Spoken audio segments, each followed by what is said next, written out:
ಲೋಕಸಭೆ ಚುನಾವಣೆ ಸಂಬಂಧ ಚುನಾವಣಾ ಆಯೋಗದ ಸೌಲಭ್ಯ ಪಡೆದು ಉತ್ಸಾಹದಿಂದ ಮನೆಯಲ್ಲೇ ಮತದಾನ ಮಾಡಿದ್ದ ವೃದ್ಧೆ ಕೆಲವೇ ಕ್ಷಣಗಳಲ್ಲಿ ಮೃತಪಟ್ಟ ಘಟನೆ ಬ್ರಹ್ಮಾವರ ತಾಲೂಕಿನ ಸಾಸ್ತಾನ ಪಾಂಡೇಶ್ವರದಲ್ಲಿ ನಡೆದಿದೆ. ನಿನ್ನೆ ಇಹಲೋಕ ತ್ಯಜಿಸಿದ ಕನ್ನಡ ಚಿತ್ರರಂಗದ ಮೇರು ನಟ, ನಿರ್ಮಾಪಕ, ನಿರ್ದೇಶಕ ದ್ವಾರಕೀಶ್ ಅವರ ಅಂತ್ಯ ಸಂಸ್ಕಾರ ಇಂದು ಅಪಾರ ಅಭಿಮಾನಿಗಳ, ಕಲಾವಿದರ ಅಶ್ರುತರ್ಪಣದ ನಡುವೆ ನಗರದ ಚಾಮರಾಜಪೇಟೆಯ ರುದ್ರಭೂಮಿಯಲ್ಲಿ ಪೊಲೀಸ್ ಗೌರವದೊಂದಿಗೆ ನೆರವೇರಿತು. ಈ ನೆಲದ ದೈವಿಕ ದೃಢತೆ, ಎಲ್ಲರ ಮನಸ್ಸಿನ ಆರಾಧನೆ, ಕೋಟ್ಯಾಂತರ ಜನರ ಸಂಕಲ್ಪ ಈಡೇರಿದ ಕ್ಷಣವಿದು.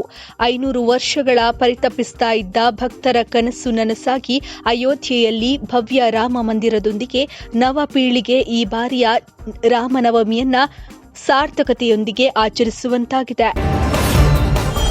ಕೇರಳದ ಅಭಿವೃದ್ಧಿಗೆ ನಿಮ್ಮ ಕೊಡುಗೆ ಏನು ಎಂದು ಪ್ರಶ್ನಿಸಿದ್ದ ಡಿಸಿಎಂ ಡಿಕೆ ಶಿವಕುಮಾರ್ ಅವರಿಗೆ ಜಾಮೀನಿನ ಮೇಲೆ ಹೊರಗಿರುವ ನಿಮ್ಮಂತಹ ಭ್ರಷ್ಟ ರಾಜಕಾರಣಿಯ ಪ್ರಮಾಣ ಪತ್ರದ ನನಗೆ ಅಗತ್ಯವಿಲ್ಲ ಎಂದು ತಿರುವನಂತಪುರಂ ಕ್ಷೇತ್ರದ ಬಿಜೆಪಿ ಅಭ್ಯರ್ಥಿ ರಾಜೀವ್ ಚಂದ್ರಶೇಖರ್ ತಿರುಗೇಟು ನೀಡಿದ್ದಾರೆ.